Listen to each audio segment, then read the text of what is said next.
Hey guys, welcome to Nerdarchy for Nerds by Nerds. I'm Ted, hanging out with Dave. And today we have a viewer suggestion from Daniel Ziegler. He wants to know, how do you run a prehistoric campaign?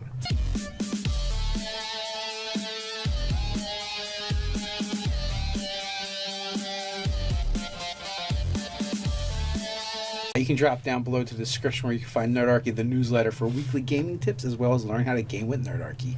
So when you're looking at a prehistoric game, you're going to be dealing with a number of factors that don't exist in a standard D&D game. You're not having the civilizations and the cities, and along with that, you're not going to have the armor types and the weapon types that are the same, because they're just not going to be available. They're not right. made. Yeah, you're not going to have as much access. A lot of it is you're going to have to reflavor the different character classes at least a little bit. Absolutely. For the most part, some of them right from the book will work really easy. Like cleric is just divine power. Paladin, I still feel works fine. Barbarian, don't got to do anything. Ranger, you're good to go. The Bard is going to be a little bit more difficult if you go with the College of Valor. Not so much. You're really just kind of like a Scaldish characters. Mm-hmm. With dinosaurs, so that's not too bad. The knowledge of lore might be a little bit harder to handle. What are you doing as far as the written word? Like, how does that play into it? So writing things down in a book, a ritual book, or like a wizard's spell book, how does that? Because really there shouldn't be a written language. That point. Can you do it where pictograms? Pictograms. Are they having some kind of ceremonial vest where they've woven beads or interesting things in it, and that's how they store their spells? Or ritual scarring, or tattooing, stuff like that. Maybe that's how casters that do use a spell book or a ritual book, that's how it's done instead. I mean, granted, you could literally do just a spell book, but the question is then, does it make sense? Like, in essence, magic in some levels, when you look at the way the wizard does it, it's almost treated like technology. Right. And if you're doing a prehistoric game, what you're kind of saying is, you've limited the technology level, so it would be across the board. So wizard, it may be the only class that would be like, this is the one you might want to get rid of if you want to stay in flavor with that game. And also, like Daniel was saying, that his players want this. So I don't, if the players request it, I don't think it's a hard restriction. And asking someone to play a sorcerer instead of a wizard, I don't think is that big a deal for the type, staying in spirit with the game. And again, this is a session 0 thing that you guys are going to hammer out. What do you want? What don't you want?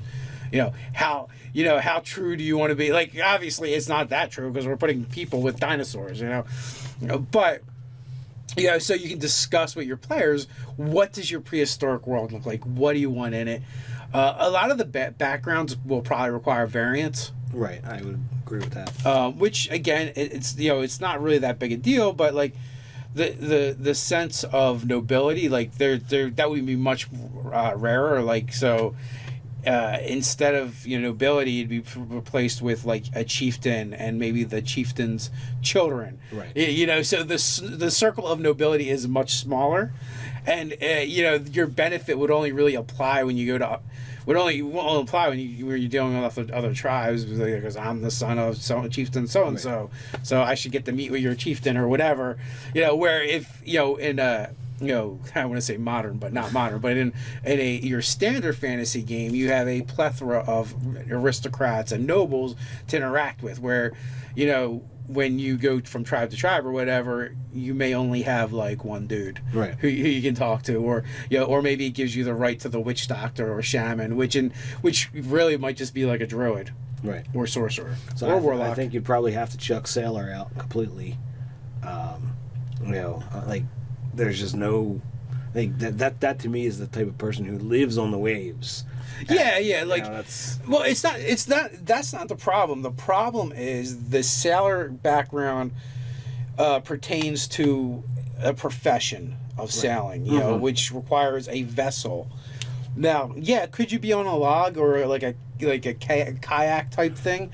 Sure, but I don't know if that qualifies you as a sailor or not. Right. So like, there's definitely oh, you have experience on the water, sure, no problem, but it doesn't really fit like that. There's just concepts that don't work. Like guild artisan, I just don't.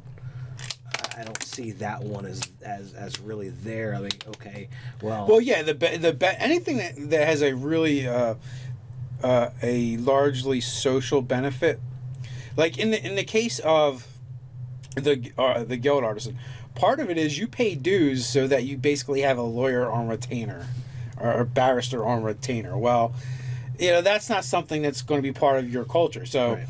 You can chuck that right out the window. Entertainer, fine. Sage. Now the sage, again, it comes down to the written word. Like that's when you're gonna. I feel like that's when you're gonna rewrite a little bit. Yeah. To where you're the one painting on the wall of the cave. Like that's your sage. Yes. Kind of deal. Acolyte, the same thing. The acolyte is going to be more like an apprenticeship where it's like you and the witch doctor instead of this organization. Right. But hermit, no problem. Outlander, no problem. They're all Outlanders pretty much.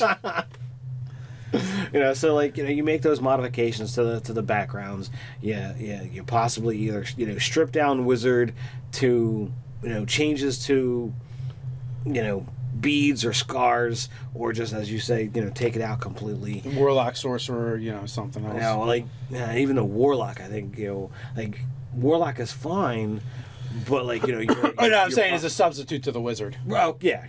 I was saying like the warlock though, probably be, you could look at it as two different sides. Either there's a plethora of things that are out there to give you fresh packs, or there's only a few because is the world new or is the world dinosaur pack?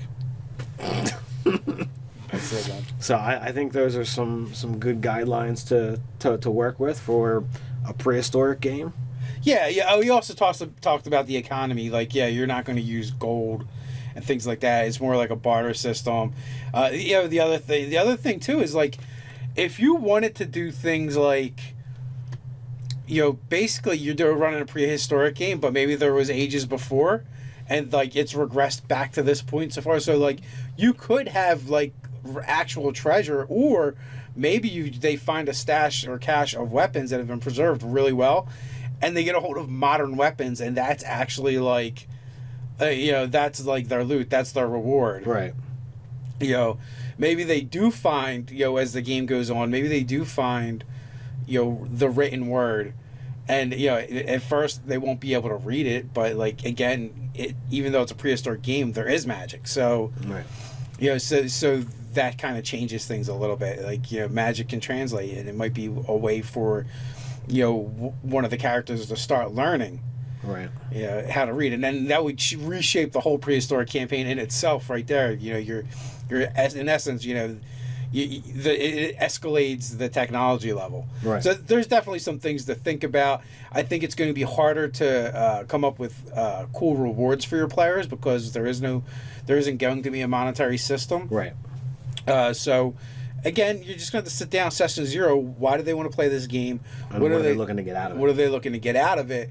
And that's the best place to get your answers as to what you're going to put in and do with it. But pretty much, you can run it as is, and don't sweat the small stuff. As long as you're playing and you're having fun, that's all that matters. Indeed. So with that, you guys can drop down in the comments below. Let us know what you think while you're at it. Like, share, and subscribe. You can support us over on Patreon. So until next time, stay nerdy.